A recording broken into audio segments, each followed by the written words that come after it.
এটা নিন না। আরে দেখুন না, দেখুন না, দেখুন না, একটু ধরে দেখুন না, অনেক ডিসকাউন্ট পাবেন, অর্ধেক দামে দিয়ে দেবো আমি। না, না, চাই না। আরে একবার দেখুন না, অনেক ভালো কোয়ালিটির এটা। আরে ভাই, একবার আরে বললাম না, দেখুন না, চাই না। দেখুন না, কোয়ালিটি দেখুন না। আরে শুনুন না ম্যাডাম, দেখুন না, আরে কোয়ালিটিটা দেখুন ম্যাডাম, কিনুন না, ভালো কোয়ালিটির এগুলো, খুব ভালো কোয়ালিটির ম্যাডাম। আরে কেন বিরক্ত করছো ভাই? একবার তো বললাম চাই না। ও ও, ও দাদা, এই ম্যাডামের মনে হয় কিছু একটা হয়েছে। আরে কিচ্ছু হয়নি ওর। আরে দেখুন না, ঘুমোচ্ছে। ওনার ঘাট থেকে রক্ত বেরোচ্ছে। কি? হ্যাঁ, দেখুন ওনার রক্তে ভেসে যাচ্ছে। সুচি? ওই যে, সুচি? ওই দেখুন, দেখুন, ওই যে, ওই যে। সুচি?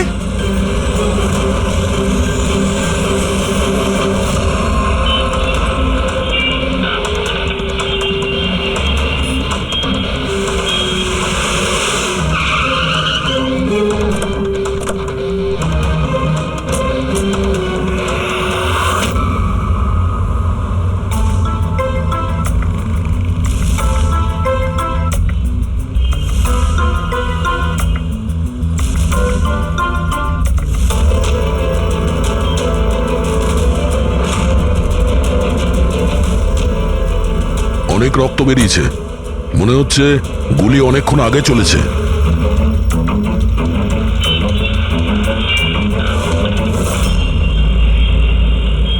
এসব কি করে হলো মিস্টার আশুতোষ।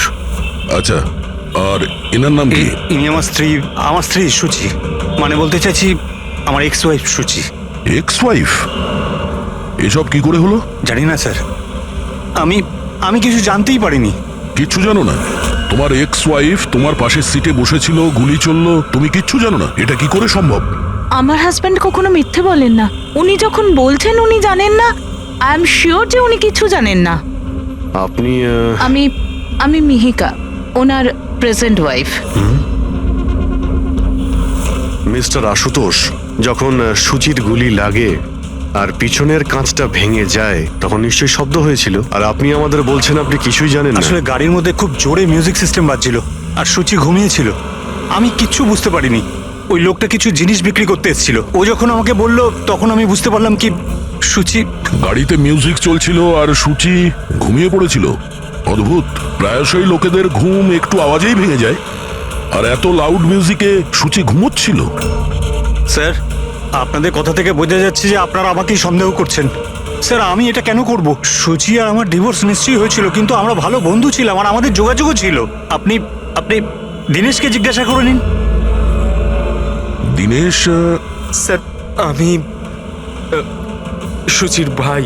ও ঠিকই বলছে স্যার, ডিভোর্সের পরেও ওর আর সুচির মধ্যে খুব ভালো সম্পর্ক ছিল, কখনো কোনো ঝামেলা হয়নি। আচ্ছা, তো আপনারা কোথায় যাচ্ছিলেন বলুন তো? আমাদের মেয়ে রুহি বোর্ডিং স্কুল থেকে ফিরছিল। তাহলে এই সুচি কি গাড়িতে ওঠার পরেই ঘুমিয়ে পড়ে নাকি পরে? স্যার, ব্যাপারটা হলো আমাদের মধ্যে একটু আগে ঝগড়া হয়েছিল। আশুতোষ, রুহি স্কুল খুব ভালো, এই স্কুল চেঞ্জ করার কোনো দরকারই নেই। সুচি, এই স্কুলটার টাকা পয়সা খুব বেশি, আমি এর ফিসটা জোগাড় করতে পারবো না। কিন্তু আমি করতে পারি, আর আমি আমার মেয়ের এডুকেশনে কোনো কম্প্রোমাইজ করব সুচি, না। আমি তোমার থেকে টাকা নিতে পারবো না। কেন? ও, তোমার মেয়ে লিগো চলে আসে তাই না, যে আমি তোমার থেকে বেশি ইনকাম করি? জানো, আমাদের ডিভোর্সের কারণ এটাই, যে একটা মেয়ে একটা ছেলের থেকে বেশি ইনকাম করে। সাফল্যটা মনের ব্যাপার, এটা স্বামী স্ত্রী প্রতিযোগিতা নয়। তোমার সাথে কোনো তর্ক করতে চাই না, না এই ব্যাপারে কোনো কথা বলতে চাই। রুহি এই স্কুলেই থাকবে। তারপর আমাদের মধ্যে আর কোনো কথা হয়নি। আমার মনে হয়েছিল ঘুমিয়ে পড়েছে। আচ্ছা, এই যখন ঝগড়া হচ্ছিল তখন গাড়ি কোথায় ছিল, মানে কোন এলাকায়? স্যার, লিংক রোডের সিগন্যালে, কেপি থিয়েটারের পাশেই। আর তারপর কোন রাস্তায় গেছিলেন আপনারা? সেখান থেকে স্যার আমি লেফট নিলাম, ওই সামনে ফ্লাইওভারটার আর দিকে। সোজা এখানে চলে এসেছেন? হ্যাঁ স্যার। তার মানে প্রায় 2 কিলোমিটার এই গাড়িটা চলেছে। তার মানে 2 কিলোমিটারের মধ্যেই কোথাও গুলি চলেছে সূচির ওপরে। পঙ্কজ, একটা কাজ করো তো, কেপি থিয়েটার থেকে এইখানে 2 কিলোমিটার অবধি চেক করে দেখো তো, যদি কোথাও কিছু প্রমাণ পাওয়া যায়, মানে কোথাও কাচের টুকরো পড়েছে কিনা দেখে নিও, ঠিক আছে? আর হেঁটে যেও। 2 কিলোমিটার স্যার? হেঁটে যাও। গুলিটা অদ্ভুত অ্যাঙ্গেল থেকে লেগেছে, এই নিচে, মানে গুলিটা উপর থেকে নিচে এসেছে, মানে যে গুলি চালিয়েছে তার হাত উঁচু করতে হয়েছে ফায়ার করার সময়। খোলা রাস্তায় কেউ গুলি মেরেছে আর কেউ দেখেনি? হতে পারে খুনি একটু দূরে ছিল, তাও গুলি করা খুবই মুশকিল ছিল এই চলন্ত গাড়িতে। আর তাও তখন যখন খুনি হয়তো গাড়িতে বা কোনো বাইকে ছিল। তবে এইভাবে গুলি করাটা কিন্তু সহজ নয় দয়া।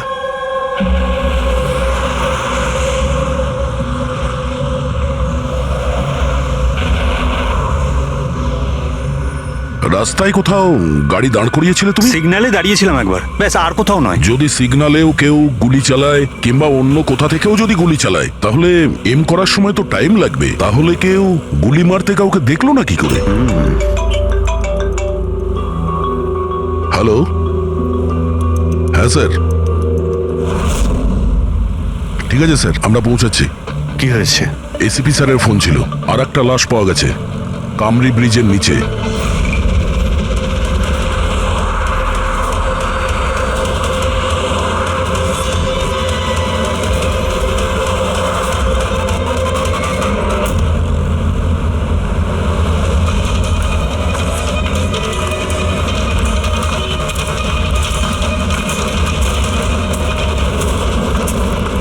হ্যাঁ দয়া, স্যার, আপনি জানলেন কি করে এই লাশটার কথা? লোকাল পুলিশের কাছে আশেপাশের লোক কমপ্লেন জানিয়েছে। 2 ঘন্টা আগেই লাশ দেখেছে। মাথার পিছনে একটা চোট আছে আর পিঠের পিছনেও একটা গুলির চিহ্ন আছে। স্যার, একটা কথা মাথায় ঢুকছে না, কেউ একে এখানেই মেরেছে নাকি অন্য কোথাও মেরে এখানে নিয়ে এসেছে? দেখতে হবে ফেডরিক। স্যার, রাস্তায় একটা বাইক পাওয়া গেছে, আমার মনে হচ্ছে এই লোকটারই বাইক হবে।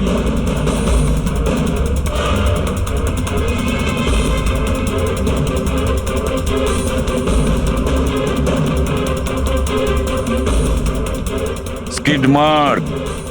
স্যার, মনে হচ্ছে এই লোকটা বাইকে যাচ্ছিল, কেউ পেছন থেকে গুলি করে দিয়েছে। ডিসব্যালেন্স হয়ে গেছে, গাড়ি বাইক স্কিড হয়ে এখানে কারোর সঙ্গে ধাক্কা লাগিয়েছে আর ওর বডি এখানে নিচে পড়ে গেছে। মাথায় চোট ওই সময় লেগেছে স্যার।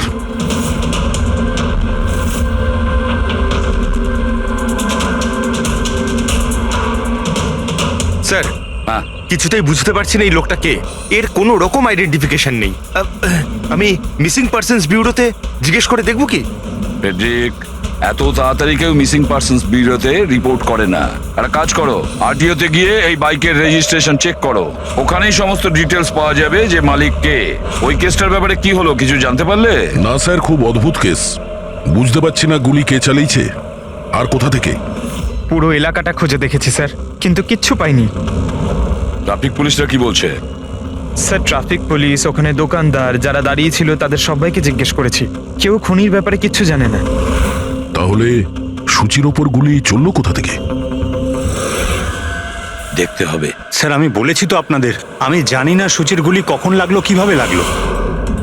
আশুতোষ, দীনেশ, মিহিকা, সূচির খুব কাছের না তোমরা তিনজন, কি তাই তো? তাহলে এটা বলো, সূচির মৃত্যুতে তোমাদের তিনজনের মধ্যে কার লাভ হতে পারে? তার মানে স্যার? স্যার, আমরা ওকে কেন মারতে যাব? ও স্যার, ও আমার নিজের বোন ছিল স্যার, নিজের বোন। আমি নিজের বোনকে কেন মারতে যাব? কোটি টাকা পাওয়ার জন্য। আবার কি কোটি টাকা পাওয়ার জন্য? এতে আমার কি লাভ হতো স্যার? আমার আর সুচির তো আগেই ডিভোর্স হয়ে গেছে। হতে পারে ডিভোর্সই ওই কারণটা। ডিভোর্সের পরেও আমি আর সুচি অত্যন্ত ভালো বন্ধু ছিলাম, বন্ধুর মতোই মিশতাম আমরা। এটাও তো হতে পারে যে তোমার প্রথমা স্ত্রীর সঙ্গে যে সম্পর্ক ছিল সেটা হয়তো দ্বিতীয় স্ত্রীর পছন্দ ছিল না। স্যার, আপনি এসব কি বলছেন? ওদের মধ্যে ভালো সম্পর্ক ছিল, তাতে আমার কি? ওদের দুজনকে নিয়ে আমার কোনো প্রবলেম ছিল না, আমি ইনসিকিউর নই। যদি তোমাদের তিনজনের মধ্যে কেউ সূচিকে না মেরে থাকে তাহলে সূচিকে কে মেরেছে? কে মেরেছে? আমি বলছি আপনাকে, সূচি একটা এনজিওতে কাজ করত। ও ওখানে একজন অ্যাকাউন্টেন্টের পর্দা ফাঁস করে দিয়েছিল, কারণ ওই মেয়েটা টাকা পয়সা নিয়ে গন্ডগোল করছিল। তোমার মনে হচ্ছে শেলির হাত হতে পারে এই সবের পেছনে? ইয়েস স্যার, ওকে অনেকবার হুমকিও দিয়েছিল। স্যার, আমার তো মনে হচ্ছে কি এই কাজটা হয়তো পৃথ্বীর হতে পারে। আচ্ছা, এই পৃথ্বী কি? খুবই খুবই অসভ্য ধরনের লোক, ওই রোমিও টাইপের। সুচি পুলিশকে কমপ্লেনও করেছিল ওর বিরুদ্ধে। কিছুদিনের জন্য জেলেও গেছিল। ঠিক আছে, তোমরা তিনজন যেতে পারো। Thank you sir. Thank you sir. Thank you sir.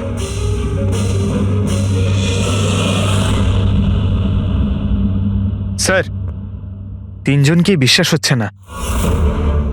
এই তিনজনের ওপর কড়া নজর রাখো। আর দয়া, স্যার শেলি আর পৃথ্বী, ওদের দুজনকে বিউরোতে ডাকো। স্যার, হ্যাঁ, আরটিও থেকে বাইকের মালিকের খবর পেয়ে গেছি। স্যার পৃথ্বী আর শেলির ফোন আনরিচেবল আসছে, তাই আমি ফ্রেডিকে বলেছি ওদের মোবাইল ফোনটা ট্রেস করতে।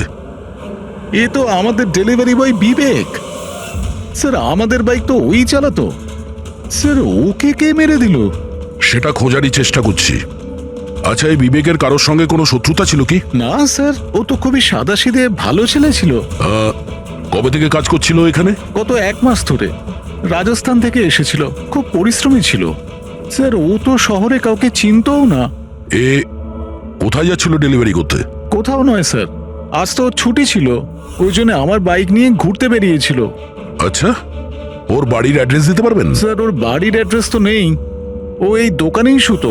আচ্ছা, জিনিসপত্র কিছু? স্যার এই ওর একটা বাক্স আছে। এটা?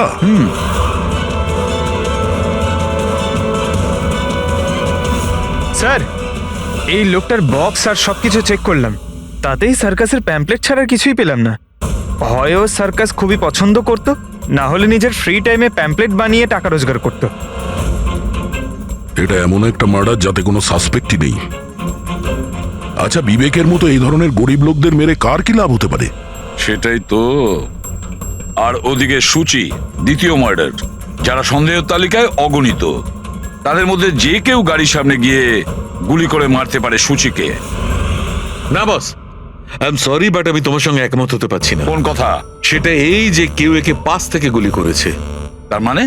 স্যার তার মানে এটা। আরে এটা তো রাইফেলের গুলি। হ্যাঁ স্যার, আর এই গুলিটা সূচির গলায় এই এদিকে এখানটা আটকে ছিল। গুলি রাইফেল থেকে চললে তো অনেক দূর থেকে চালানো হয়েছে। হ্যাঁ একদম ঠিক, দূর থেকেও আর উঁচু থেকেও, এইসব আমি বলছি। এই দেখো বস, 50 ডিগ্রি অ্যাঙ্গেল থেকে সূচিকে গুলি করা হয়েছে। গুলি এখান থেকে এসেছে, কারের কাঁচের জানলা ভেঙেছে আর গিয়ে এর গলায় লেগেছে। এই গুলি যে অ্যাঙ্গেল থেকে চলেছে ডক্টর, কত দূর থেকে চলেছে এই গুলিটা? এই ধরো 70 ফিট দূর থেকে। তার মানে কোনো উঁচু বিল্ডিং থেকে চালানো হয়েছে। সে তৈরি হয়ে বসেছিল বিল্ডিং এর ওপরে গুলি চালানোর জন্য। একটা কাজ করো, ওই এরিয়ার ম্যাপটা বের করো। গুলি গাড়ির বাঁদিক থেকে এসেছিল, আর বাঁদিকে প্রায় অনেকগুলো এরকম বিল্ডিং আর হাই রাইজ টাওয়ার আছে স্যার। যে জায়গায় ওদের দুজনে ঝগড়া হয়েছিল সেখান থেকে সূচির লাশ যেখানে পাওয়া গেছে, তার মধ্যে প্রায় 15 থেকে 20টা টাওয়ার আছে। এর মধ্যেই কোনো একটা বিল্ডিং থেকে গুলি চালানো হয়েছে।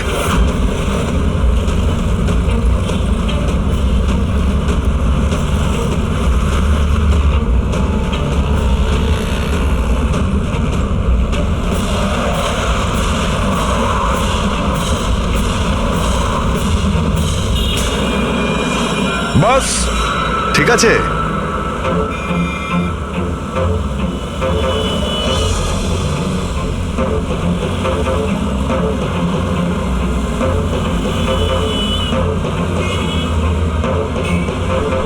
এই অভিজিৎ স্যারের হাতে ওটা কি? মার কাছে ফ্রেডি, ঠিক সেই হাইটে যে হাইটে সূচির গুলি লেগেছিল। আর আমার হাতে এই ডিজিটাল ডিস্টেন্স রিডার আছে, এর থেকে এই লেজার লাইট যদি ওই মার্কেট ঠিক যায় তাহলে তার মানে গুলি এখানে এই বিল্ডিং থেকেই চালানো হয়েছে। সব মাথার উপর দিয়ে গেল। ঠিক আছে, এটা এখনই করে দেখছি। হ্যাঁ দয়া, আমি তৈরি। ওকে। অভিজিৎ, একটু ডান দিকে এসো, ডান দিকে। হ্যাঁ, ঠিক হালকা আছে। হ্যাঁ একটু বাঁদিকে। ব্যাস ব্যাস ব্যাস, ঠিক আছে। একটু পেছনে, একটু পেছনে। দেখেছো, এই লেজার ঠিক ওই মার্কে হিট করছে না, হিট করছে না ওখানে। গুলি এখান থেকে চালাইনি স্যার। এক্স্যাক্টলি। আরে স্নাইপারের কাছে অত সময় ছিল না নিশানা ঠিক করার জন্য যখন ও সূচিকে গুলি চালিয়েছিল। একটা কাজ করি, অন্য কোনো বিল্ডিং এ যাই। ঠিক আছে, চলো।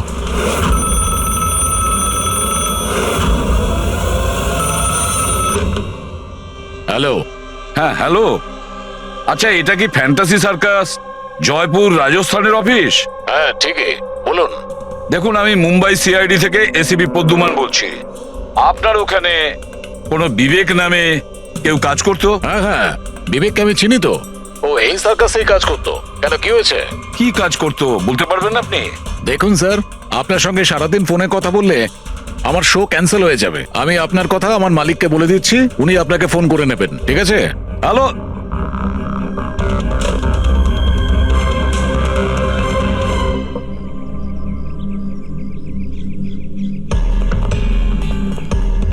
অদ্ভুত স্যার, বিল্ডিং এ কোনো গাড়ি দেখলাম না, মনে হয় গুলি এখান থেকেই করা হয়েছিল। দেখছি। হ্যাঁ অভিজিৎ, রেডি আছো?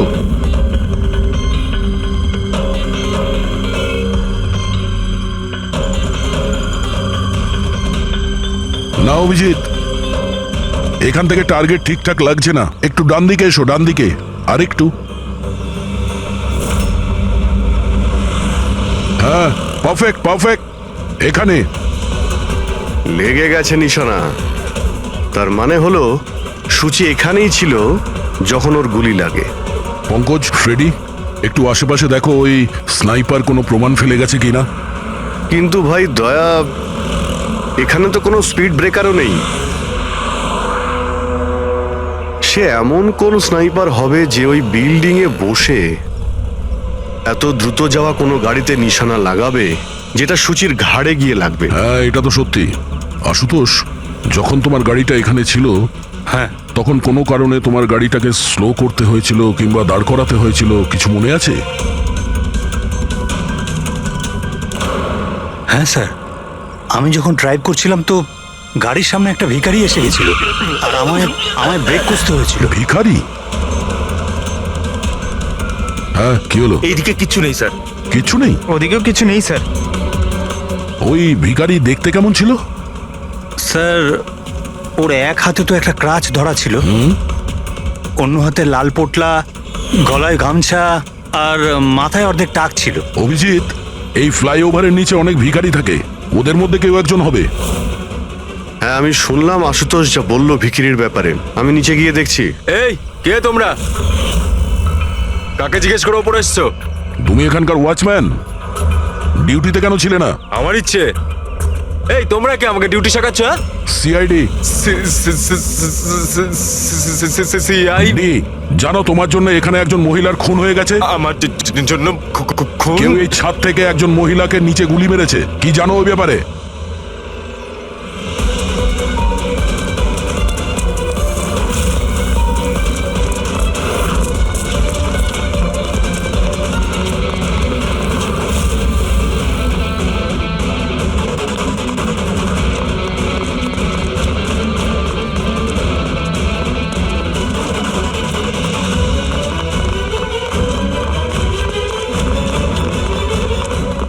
এই দাঁড়া বলছি।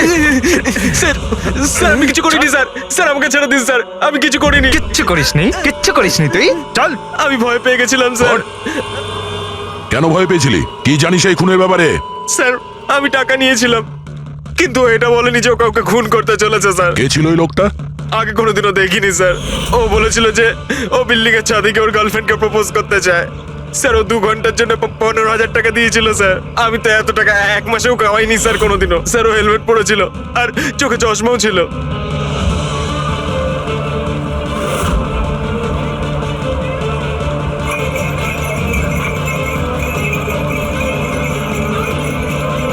আরে ভাই শোনো।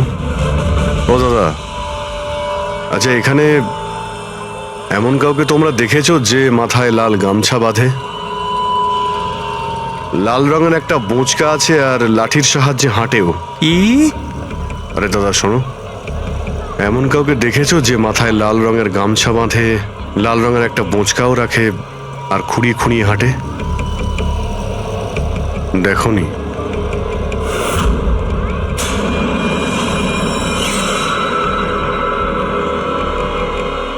আরে ভাই শোনো,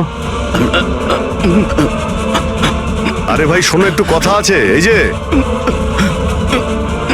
আরে এই কি করছো ভাই? দাঁড়াও, আরে ভাই দাঁড়াও।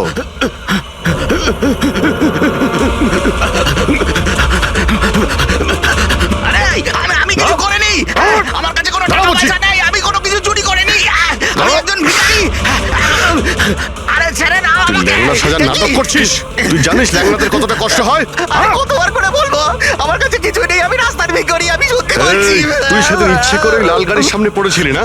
কোন লাল গাড়ি? আমি কোনো লাল গাড়ির সাথে আসেনি তো। স্যার এটা কি গুন্ডামি হচ্ছে? আপনি ওকে ছেড়ে দিন, এটা কিন্তু ঠিক হচ্ছে না, আমি বলে দিচ্ছি কিন্তু। এই, সর। আমি সিআইডি থেকে। আরে আমি কোথায় পালাচ্ছিস? ভদ্রভাবে বলে দে, না হলে আমি রেগে গেলে কিন্তু এর ফল খুবই খারাপ না, হবে। স্যার, আপনি যদি সত্যি সিআইডির লোক হন, আমি সব বলছি। একটা লোক আমাকে টাকা দিয়েছিল এসব করার জন্য, আর ও বলেছিল যে যখনই একটা লাল গাড়ি আসবে তার সামনে পড়ে যেতে, তাই আমি করেছিলাম স্যার। তুই কি করে জানলি যে লাল গাড়ি কখন আসবে? ওই ছাদে একটা লোক দাঁড়িয়ে আমাকে ইশারা করছিল, ওই রকমই। ও যে ইশারা করবে আমি তখনই লাল গাড়ির সামনে উল্টে পড়ে যাব। প্ল্যান ছিল স্যার। জানিস একটা মহিলার খুন হয়ে গেছে তোর এই প্ল্যানের জন্য? সাহেব আমাকে ক্ষমা করে দিন, দেখুন আমি রাস্তার একজন ভিখারি। ঠিক আছে, তুই এটা বল ওই লোকটা দেখতে কেমন ছিল? ওই স্যার, ও হেলমেট পরেছিল, মোটরসাইকেলে এসেছিল, আমি তো ওর মুখটা দেখতেই পাইনি। আরে ভাই কিছু তো দেখেছিলি, কিছু তো শুনেছিলি। ওর একটা ফোন এসেছিল, ফোনে বলছিল যে তাড়াতাড়ি দেখা করতে এসো, আর উত্তরে বললো যে আমি ওখানে পৌঁছচ্ছি। কোথায় কোথায় পৌঁছতে বলছিল, তোর মনে আছে কিছু? হ্যাঁ, মনে পড়েছে, ভান্ডুপ মিল। ভান্ডুপ মিল, ভান্ডুপ মিল। আচ্ছা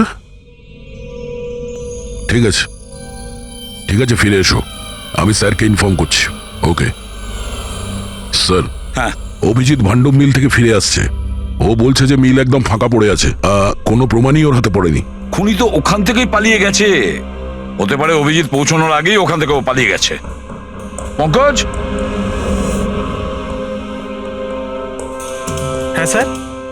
পঙ্কজ একটা কাজ করো, যখন সুচির গুলি লেগেছিল ঠিক ওই সময়ে ওই এরিয়াতে কতগুলো মোবাইল অ্যাক্টিভ ছিল খোঁজ নাও। স্নাইপারের ফোন ওদের মধ্যেই কারোর হবে। স্যার। হ্যাঁ হ্যাঁ পঙ্কজ, এটাও দেখো ওর মধ্যে কতজন লোক ভান্ডুপ মিলে গেছিল। স্যার,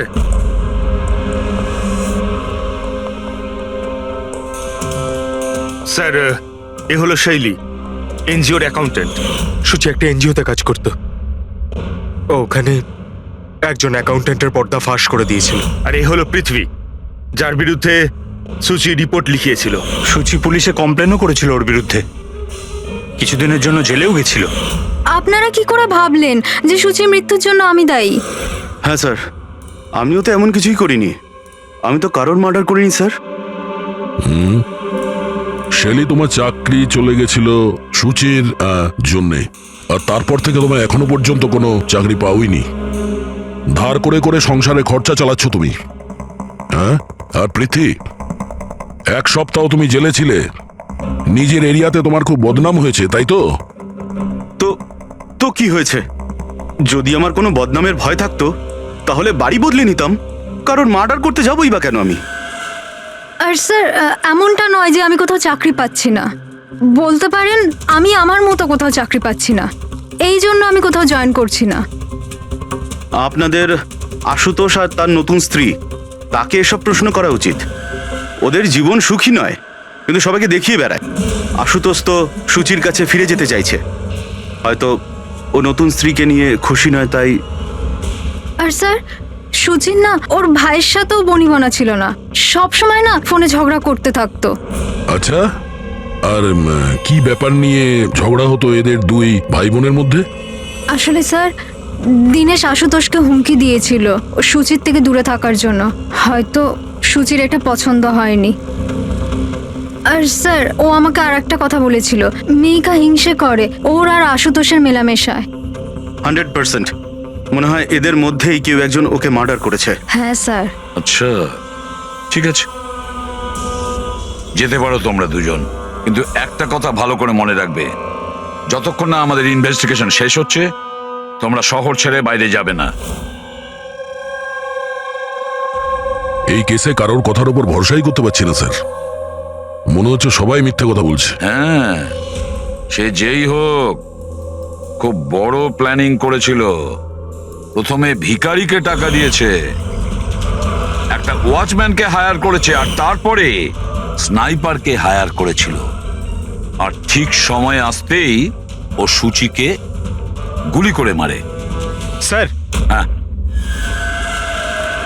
স্যার যে সময় ওর ওপর গুলি চালানো হয়েছিল স্যার, তখন ব্রিজের আশেপাশে 2000 লোকের মোবাইল অ্যাক্টিভ ছিল।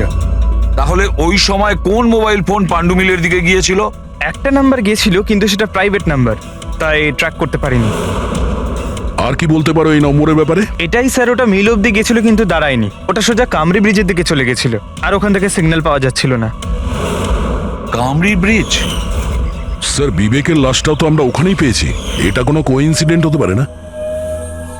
রাজস্থানে বিবেকের বাড়িতে ফোন করি, ওর ব্যাপারে পুলিশ কি ইনফরমেশন জোগাড় করলো জানতে হবে। দয়া, এই বিবেকও তো খুনি হতে পারে। কেউ বিবেককে খুন করে দিয়েছে? একজন খুনির খুন? অনেক কিছুই হতে পারে ফেডরিক, এই কেসে অনেক কিছু হতে পারে।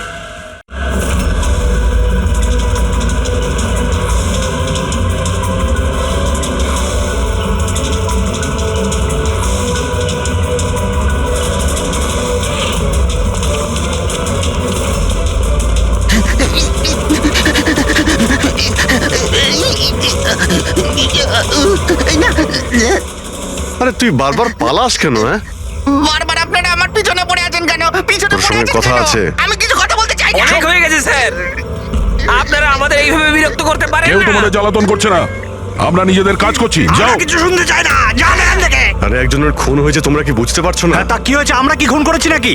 হ্যাঁ, আমরা গরিব মানুষ, ভিক্ষা করে খাই, তার মানে কি আপনারা আমাদের উপর দোষ দিয়ে দেবেন? হ্যাঁ, দেখুন না। কি করছিস? এই, দাঁড়া। অভিজিৎ, তুমি ঠিক আছো? আরে না, ও নো, রক্ত বেরোচ্ছে। কি করলে তোমরা? হ্যাঁ, এই দেখ, এই লোকটা টাকা দিয়েছিল তোকে। স্যার, ও মারা গেছে? হ্যাঁ, ও মারা গেছে। ভালো করে দেখ, এটা কি সেই লোকটা যে তোকে গাড়ির সামনে পড়তে বলেছিল? একটু জুম জুম করুন।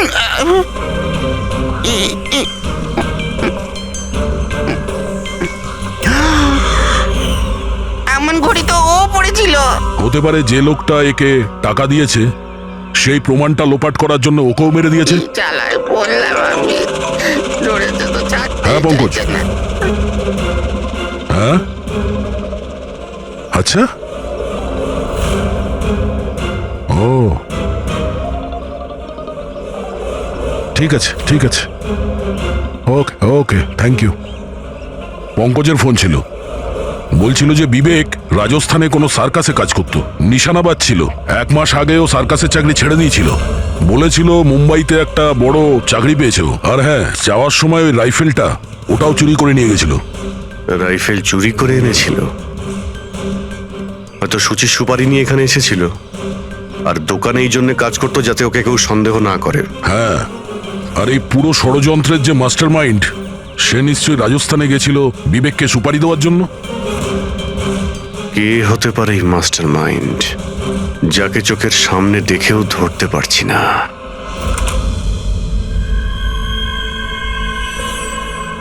আরে মিস্টার আশু। স্যার, আপনারা এখানে? মিস্টার আশু, ওই লোকটার ব্যাপারে জানতে পেরে গেছি যে সুচিকে গুলি করেছিল। Wow, that's a great news. আপনারা ধরেছেন ওনাকে? বিবেক নাম ওর। আপনারা কোনো বিবেককে চেনেন? না তো। অদ্ভুত ব্যাপার, আপনি কোনো বিবেককে চেনেন না, কিন্তু 15 বার কল করেছেন আপনি আপনার ফোন থেকে বিবেককে।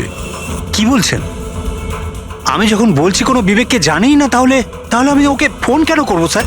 শুধু এটাই নয়, ওর সঙ্গে দেখা করতে তুমি রাজস্থানেও গিয়েছিলে। সার্কাসে ওর গুলি চালানোর ক্ষমতাটা দেখে তোমার এত পছন্দ হয়েছিল যে সুচিকে মারার কন্ট্রাক্টও দিয়ে দিয়েছিল ওকে। 1 মিনিট স্যার, 1 মিনিট। এটা সত্যি যে একটা বিজনেস ট্রিপের জন্য আমি রাজস্থান গিয়েছিলাম, কিন্তু আমি কোনো সার্কাসে যাইনি স্যার। আর আমি যখন কোনো বিবেককে চিনি না, তো তাকে ফোন কেন করবো? তাহলে কি তোমার এই ফোন রেকর্ড মিথ্যে কথা বলছে? স্যার, এটা হতে পারে কি আমার ফোন থেকে অন্য কেউ ওকে ফোনটা করেছে আমার না থাকার সুযোগে। আচ্ছা, তাহলে কি আপনি আপনার ফোন যে কোনো জায়গাতে ফেলে রাখেন নাকি? না স্যার। হ্যাঁ ডক্টর, আচ্ছা ঠিক আছে ডক্টর। ওকে ডক্টর। ডক্টর সালুকের ফোন ছিল, আমাদের ফরেন্সিক ল্যাবে যেতে বলেছেন আশুতোষকে নিয়ে। বস, মেয়েটা এইখানে বসেছিল এই সিটে, আর এই অংশটা হচ্ছে সিটের পেছনের দিকটা, আর এটা হচ্ছে লিভার যার দ্বারা সিটটা আগে পিছিয়ে হয়, আর এই লিভারটাকে জাম করে দেওয়া হয়েছিল। এই দেখো। লিভার জাম করে দিয়েছে? হ্যাঁ তাই তো। বাস এইটুকুই স্যার, সেই জন্য আপনি আমাদেরকে ডেকে আনলেন? পঙ্কজ, তুমি একটু আমার কথাটা শোনো। সূত্র এইটা নয় যে লিভারটা আটকে দেওয়া হয়েছে, সূত্রটা এই যে এটাকে জেনে বুঝে আটকে দেওয়া হয়েছে। কিন্তু স্যার কেউ জেনে বুঝে সিটটাকে খারাপ করবে কেন? এটাও তো আমরাও ভাবছিলাম। আশুতোষ, তোমার এই গাড়ির সিট কবে থেকে এরকম হয়ে আছে? মানে কবে থেকে পেছনে আটকে আছে? স্যার পরশু রাত অবধি তো ঠিক ছিল, কিন্তু কাল সকালে যখন বেরোলাম তখন রিক্লাইন কাজ করছিল না। আমার হাতে ঠিক করার মতো অত সময় ছিল না বলে এমনি বেরিয়ে গেলাম। ডক্টর সালুকে, সিটটা খারাপ হওয়া এই কেসটার সাথে কি সম্পর্ক? সম্পর্ক আছে ফ্রেডি। সম্পর্কটা হচ্ছে এইটা যে খুনি চাইছিল সিটটা পেছনে হেলে থাকে, সূচির পজিশনটা এইরকম থাকবে পেছনের দিকে। স্যার, ও যদি সামনে বসতো বা পেছনে বসতো তাতে খুনির কি এসে যায়? খুনির তো গুলি করারই ছিল। পঙ্কজ, তুমি এক কাজ করো, এখানে তুমি গাড়ির সিটটায় বসো। সারিকা, তুমি সূচির জায়গায় বসো। এবার ধরে নাও আমি সুচি, আমি যখন এই সিটটায় বসেছিলাম তখন আমার মাথাটা এরকম ছিল। বস, সূচির এইভাবে বসার সুবিধাটা খুনি তখনই পাবে যখন ওর এম সূচি নয়, ড্রাইভিং সিটে বসা লোকটি হবে, মানে আশুতোষ হওয়ার কথা। কিন্তু আশুতোষকে কোনো কারণে খুব ব্রেক চাপতে হয়, ব্রেকের কারণে ঝটকা লাগে, আর সেই ঝটকায় সূচি ঝুঁকে যায়। আর বস, আশুতোষকে লাগার পরিবর্তে সূচির গুলি লাগে। স্যার তার মানে আশুতোষ খুনি নয়, কিন্তু কেউ ওর খুন করতে চাইছিল। দয়া,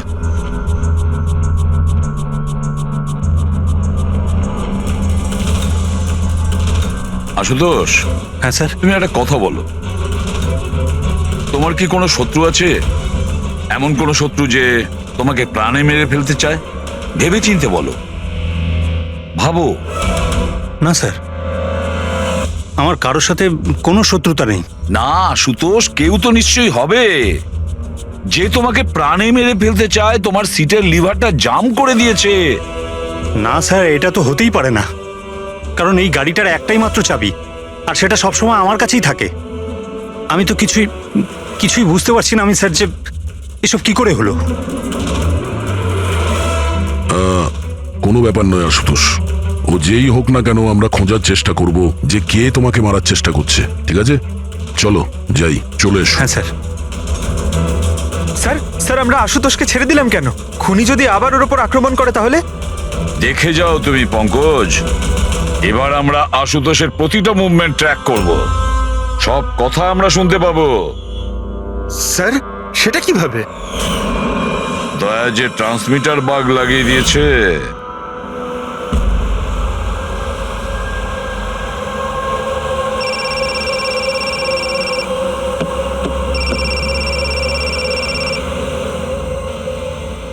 হ্যালো, হ্যাঁ বলো। আচ্ছা, ওকে চলে এসো বাড়িতে। ওখানে? কিন্তু ওই জায়গাটা তো বন্ধ না? ঠিক আছে, আসছি।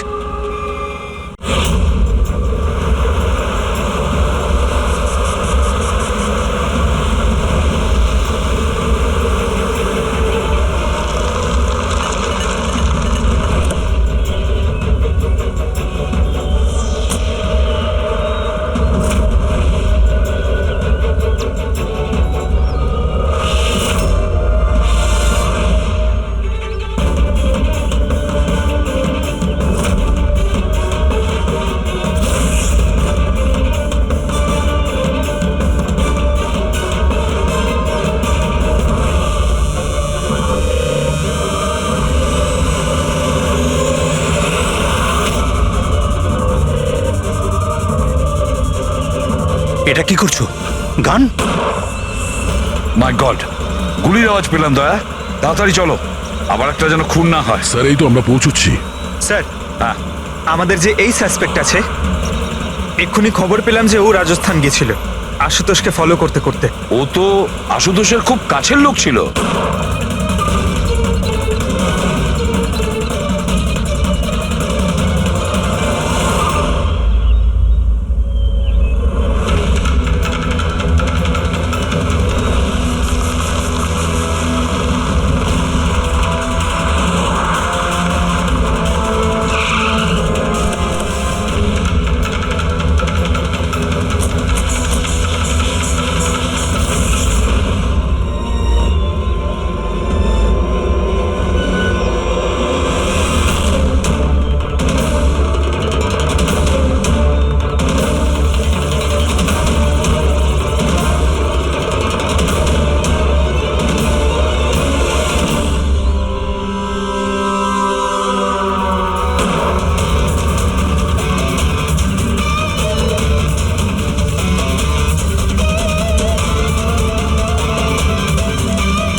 দিনেশ স্যার, আমি সুচির ভাই। মরে গেছে স্যার। আমি আমি কিছু করিনি স্যার। এই আমাকে মারতে চেয়েছিল। এই এই আমায় মারতে চেয়েছিল। কেন মারতে চেয়েছিল এ? স্যার, এর মনে হতো যে এর বোনের সর্বনাশের জন্য আমিই দায়ী। বিয়ের পর সুচি ডিপ্রেশনে চলে গেছিল, আর তাই ও নিজেই নিজেকে মারারও চেষ্টা করেছিল। আর এই সমস্ত আমি কিছুই জানতাম না স্যার, একদমই জানতাম না। আর আমার এই না জানার কারণেই এই দুজনের মৃত্যুর কারণ আমি হয়ে গেলাম স্যার। এটা সম্পূর্ণ না জানার কারণে। পঙ্কজ, একে ছায়া নিয়ে বসাও, পেডিক ফরেন্সিক ল্যাবে পাঠিয়ে দাও।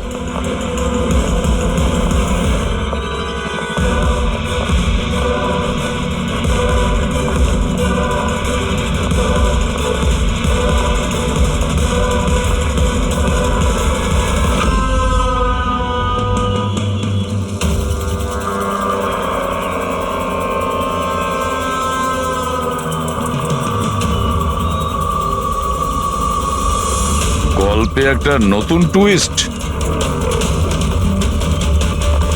আশুতোষ,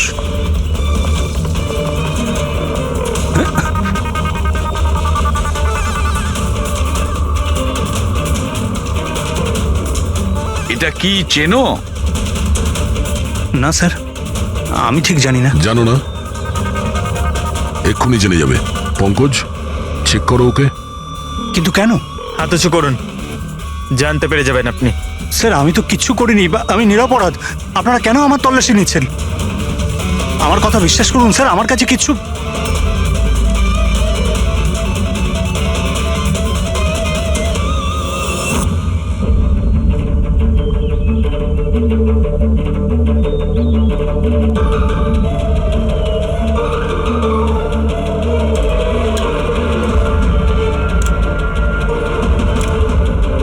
স্যার, এই নিন ও, রাবার বুলেটস।